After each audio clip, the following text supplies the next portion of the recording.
To get started, you'll need a couple different size cans and a few basic tools.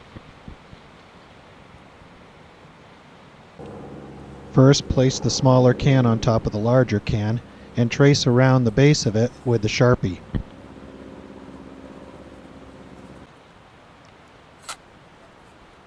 Then remove the top of the smaller can.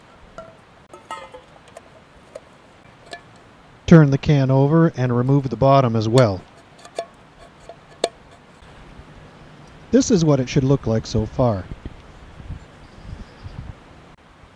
Next, using the can opener, make 5 or 6 large holes around one end of the can.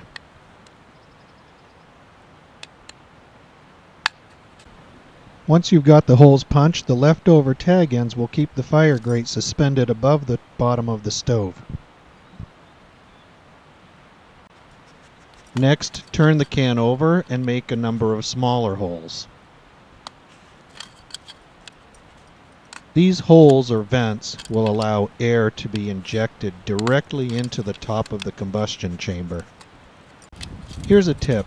Instead of punching these holes from the outside in, as I'm doing here in the video, punch them from the inside out. Bend them up so they're flush with the outside of the can. This will keep the inside of the can free of obstructions. Next, you want to cut a hole in the top of the larger can, taking care to stay inside the line that you've traced with the Sharpie. One of the easiest ways to do this is simply with a can opener, as I'm doing here.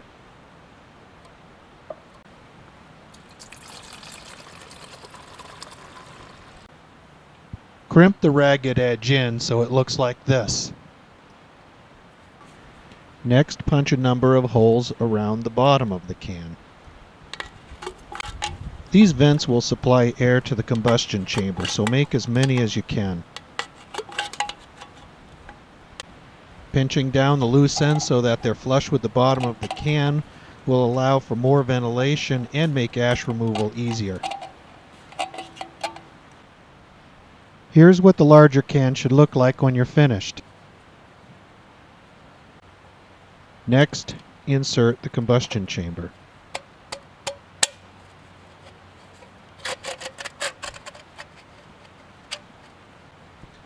The hole should be just big enough so that it fits snugly without falling through.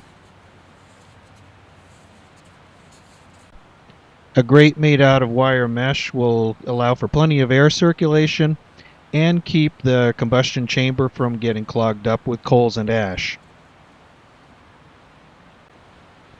Wire mesh also works great for making a pot stand. Make sure you leave a gap so that you can feed the fire without removing the pot or the pot stand.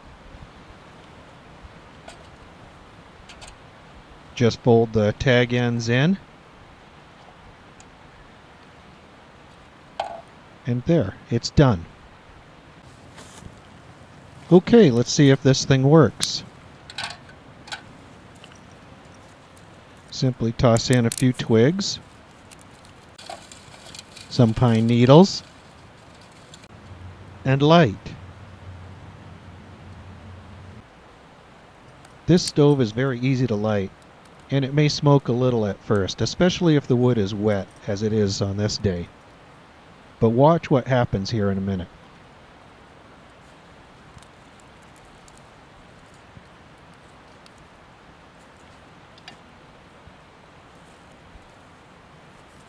There, right there. Do you see that? What's happening is that air that's in the space between the two cans heats up and rises and is injected into the combustion chamber through the holes in the top. You can see it here mixing with the unburned gases and igniting. This secondary burn means that this stove will have very little smoke associated with it.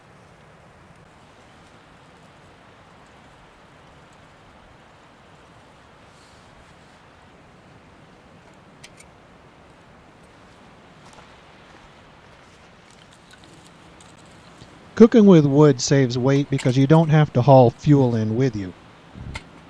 This means you can cook what you want for as long as you want. And it costs a heck of a lot less than fuel canisters or white gas. You can make a stove like this for less than $10, far less than you'd pay retail for a commercially made one. Best thing of all, commercial stoves don't come with food and a beverage like this one did.